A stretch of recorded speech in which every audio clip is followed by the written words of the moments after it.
வருஷம் 1997 சவுத் உஸ்மான் ரோட்டில் நம்ம தலை அவருக்கு பிடிச்ச ஃபேவரட்டான எல்லோ மாருதி ஜென் காரில் போயிட்டு இருந்திருக்காரு. அவர் போயிட்டு இருக்கும்போது ரோட்டில் அவருக்கு ஃபெமிலியரான ஃபேஸ் ஒருத்தரை பார்க்குறாரு. ஆனால் அது யாருன்னு தலைக்கு சரியாக ஞாபகம் பண்ண முடியல. அதனால் காரில் போயிட்டுருக்காரு. அவரை கடந்து போகும்போது தான் அது யாருன்னு தலைக்கு ஞாபகம் வருது. அந்த இடத்துல காரை நிறுத்திட்டு அந்த நபரை பார்த்து, ஹாய் ஜஸ்டின், இங்கே என்ன பண்ணிகிட்ருக்க அப்படின்னு கேட்குறாரு. அந்த ஜஸ்டின் வேறு யாரும் இல்லைங்க, நம்ம எஸ்ஜே சூர்யா சார் தான். அவரை அந்த டைமில் ஜஸ்டின் செல்வான் தான் கூப்பிட்டு இருந்தாங்க. தன்னோட பிஞ்ச செருப்பை சரி பண்ணிகிட்டு இருந்த எஸ்ஜே சூர்யா திருப்பி தலையை பார்க்குறாரு. பார்த்த உடனே அவருக்கு ஒரு சின்ன சர்ப்ரைஸ். அதே சமயத்தில் அவருக்கு ஒரு சின்ன எம்பாரஸ்மெண்ட். ஏன்னா அவர் பழைய சட்டை போட்டிருந்தார், வெளுத்து போன பேண்ட் போட்டிருந்தார், பிஞ்சு போன செப்பல் போட்டுட்டு இருந்தார். கொஞ்ச நாளைக்கு முன்னாடி தான் அவங்க உல்லாசம் ஷூட்டிங் முடிச்சிருந்தாங்க.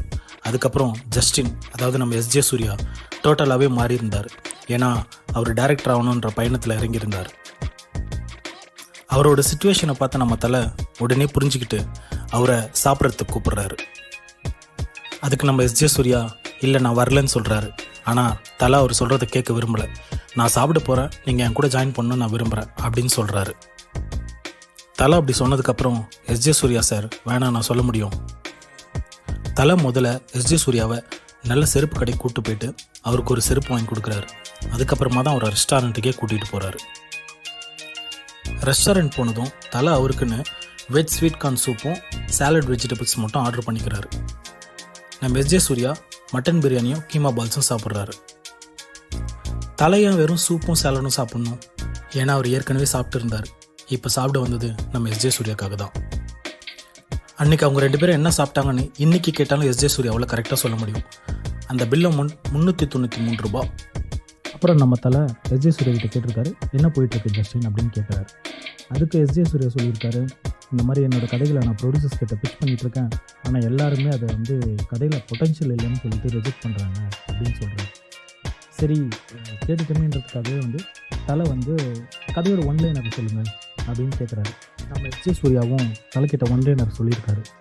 என்னன்னா, 2 brothers, identical twins, one deaf and mute, wife are the same girl and she can't recognize home is home. இது அப்படியே இங்கிலீஷில் சொல்லியிருக்காரு. ஏன்னா அந்த டைமில் நம்ம தலைக்கு தமிழ் சரியாக பேச வராது. அந்த டைமில் அந்த கதையோட பொட்டன்ஷியலை தலை பார்க்கல. சரின்னு சொல்லிட்டு தலையாட்டிட்டு நம்ம எஸ்ஜே சூர்யாவுக்கு குட் பை சொல்லிவிட்டு அவரை ஒரு பஸ் ஸ்டாப்பில் தலை ட்ராப் பண்ணிவிட்டு அவர் கிளம்பிடுறாரு.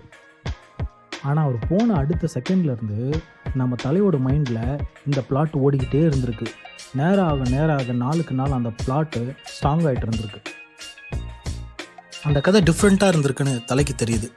ஒரு நாள் தலை பிரசாத், அதாவது ஷரனோட அஸ்டன், அவரை கூப்பிட்டு ஜஸ்டின் எங்கே தங்கியிருக்காருன்னு கேட்டு தலையோட டிரைவரை ஜஸ்டினை பார்க்க அனுப்பி என்ஐசி ஆர்ட்ஸ்க்கு 6 மணிக்கு வர சொல்லியிருக்காரு. ஆனால் என்னைக்கு எப்போன்னு தலை சொல்லாமல் விட்டுருக்காரு. நம்ம எஸ்ஜே சூர்யா சாரும் என்னைக்கு எப்போனே தெரியாமல் டெய்லி போய் நின்றுட்டு இருந்திருக்காரு அவரோட கேட்டில். 5 மணிலேருந்து 9 மணி வரைக்கும் கரெக்டாக ஒரு நாள் நம்ம தலை அவரை பார்க்குற வரைக்கும் டெய்லி போயிருக்காரு. நம்ம எஸ்ஜே சூர்யா எஸ்எஸ் சக்கரவர்த்தி கிட்ட கதையோட பிளாட்டை சொல்கிறாரு. எஸ்எஸ் சக்கரவர்த்தி தான் நம்ம தலையோட மேனேஜராக இருந்திருக்காரு.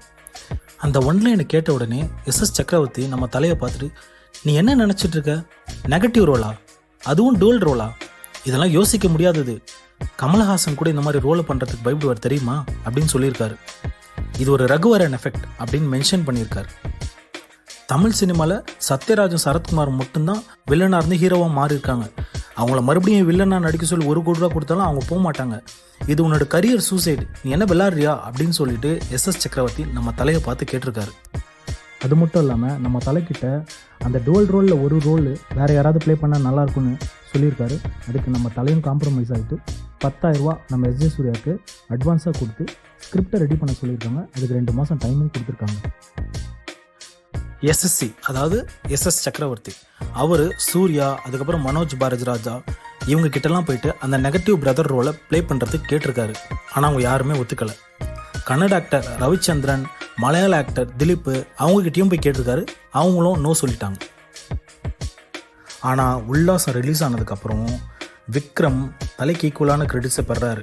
இதை பார்த்ததுக்கப்புறம் தலை இனிமேல் ஸ்க்ரீனை யார் கூடயும் ஷேர் பண்ணக்கூடாதுன்னு முடிவு பண்ணுறாரு. அந்த முடிவோட இந்த ரிஸ்க்கை நான் எடுக்க தயாருன்னு சொல்லிட்டு வாலியில் 2 ரோல் பண்ணுறதுக்கும் முடிவெடுக்கிறாரு.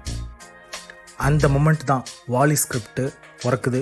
எஸ்ஜே சூர்யா டைரக்டராக மாறுறாரு.